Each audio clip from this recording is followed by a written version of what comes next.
بسم اللہ الرحمن الرحیم۔ السلام علیکم دوستو، کیا حال ہے؟ امید کرتا ہوں آپ سب خیریت سے ہوں گے۔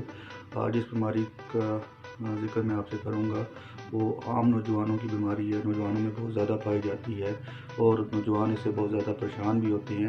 تو اس بیماری کا نام ہے زکوٰۃ حس۔ اس سے مراد یہ ہے کہ حس بڑھ جاتی ہے، منی کے قطرے آتے ہیں اس میں نوجوانوں کو، یعنی کہ اگر وہ کسی سے بات کرتے ہیں یا مخالف جنس سے بات کرتے ہیں یا کوئی ایسا لٹریچر پڑھتے ہیں، سیکشول لٹریچر، یا کوئی فلم دیکھتے ہیں یا کوئی بھی ایسی چیز دیکھتے ہیں تو انہیں جو ہے وہ قطرے آنا شروع ہو جاتے ہیں۔ تو بہت سے نوجوان اس بارے میں بہت پریشان ہوتے ہیں، لیکن میں آپ کو پہلی بات یہ بتاتا چلوں کہ اس میں پریشان ہونے کی ضرورت نہیں ہے، یہ ایک عام بیماری ہے۔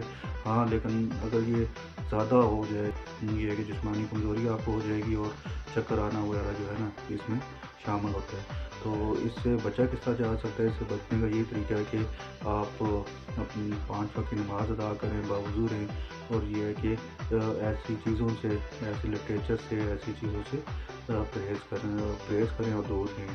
تو اب اس کا علاج کیا ہے؟ تو علاج کے لیے اس کی 3 ادویات ہیں جو کافی مؤثر ثابت ہوئی ہیں۔ ایک ہمدرد کی جنائٹ سرپ ہے، اور ایک کرشی دواخانے کی راحت ٹیبلٹ ہے، اور کرشی دواخانے کی اسوٹون ٹیبلٹ ہے۔ تو جنائٹ سرپ آپ نے کس طرح لینی ہے؟ وہ 1 چمچ صبح شام لینی ہے۔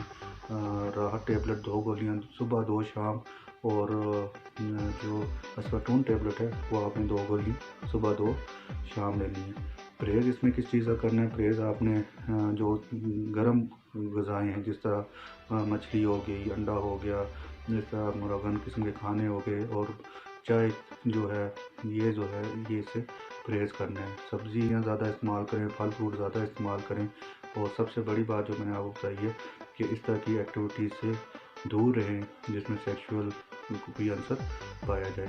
تو امید کرتا ہوں کہ آپ کو میری ویڈیو پسند آئی ہوگی۔ اگر پسند آئی ہے تو آپ اس کو لائک بھی کریں، کمنٹ بھی کریں، اور میرے چینل کو بھی سبسکرائب بھی کریں۔